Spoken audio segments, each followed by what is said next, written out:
Veľmi krátko sa vyjadrím k Aliancii za rodinu. Tí, čo neviete, jedná sa o hnutie, kde sa podpisuje petícia za referendum ohľadne otázok týkajúcich sa manželstva a adopcie detí. Vyjadrím sa k dvom otázkam. Jedna z nich je, či občania súhlasia s tým, aby manželstvo bolo iba definované medzi mužom a ženou.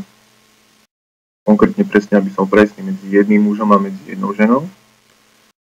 A či súhlasia občania s tým, aby homosexuálne páry nemohli adoptovať deti.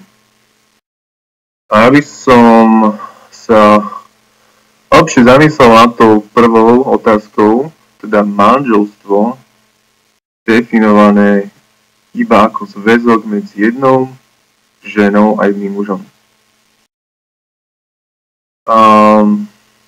Keby som to preložil do ľudskej reči, čo to vlastne znamená, tak sa vlastne jedná o degradáciu vzťahu dvoch ľudských bytostí na úroveň ich pohlavia.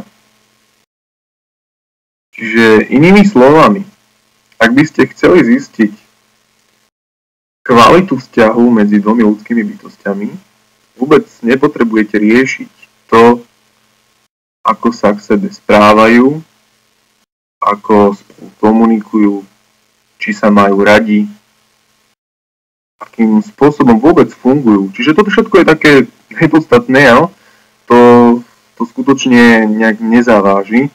Podstatné pre vás bude, aby ste zistili, aká kombinácia pohlaví sa tu nachádza.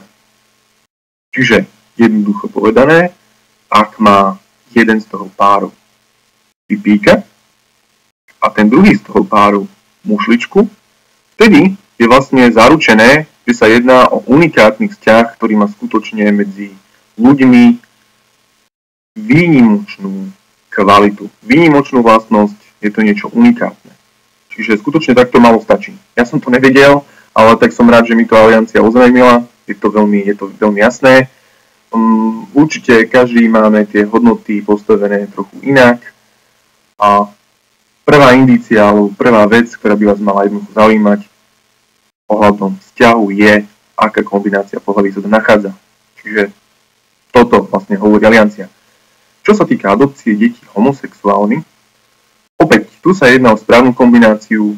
Čiže čo sa týka kvality výchovy detí, je úplne jedno, či ako rodičia, či pijete alkohol, či sa venujete svojmu dieťaťu, či ho máte radi. Toto je skutočne úplne nepodstatné samozrejme. Podstatné je, že či skutočne to pohľade vyhovuje ten kombinácii muža a žena. Vtedy samozrejme nemáte čo riešiť. Čiže skutočne nechápem. A čo sa týka násilia konaného na deťoch, rodičmi heterosexuálnymi, vtedy skutočne neviem, prečo vôbec riešime takto prípady. Pretože skutočne ja som úplne mimo tohto, takže toto nechápem. A ďalšia vec je, ktorú Aliancia spomína, že ochraňuje deti. Takže tu som neprišiel teda na to, že prečím ochraňuje deti, ale tak môj názor je, že deti sú v tomto mnoho múdrejšie ako celá Aliancia. Pretože ja som teda ešte nevidel napríklad, aby deti utekali pred čiernymi mačkami alebo pred číslom 13, alebo aby panikárili, keď sa rozbije zrkadlo. Čiže to sú všetko také veci, čo deti vôbec neriešia, ale naopak dospelí, tí si podľa toho zariadujú život. Keď prebehne jedna mačka čierna cez cestu, tak niekto to otočí.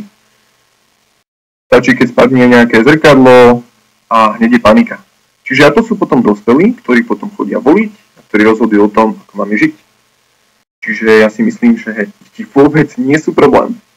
Skutočne. Dospelí sú tí, ktorí volia, ktorí rozhodujú. Takže toľko odo mňa. Ďakujem.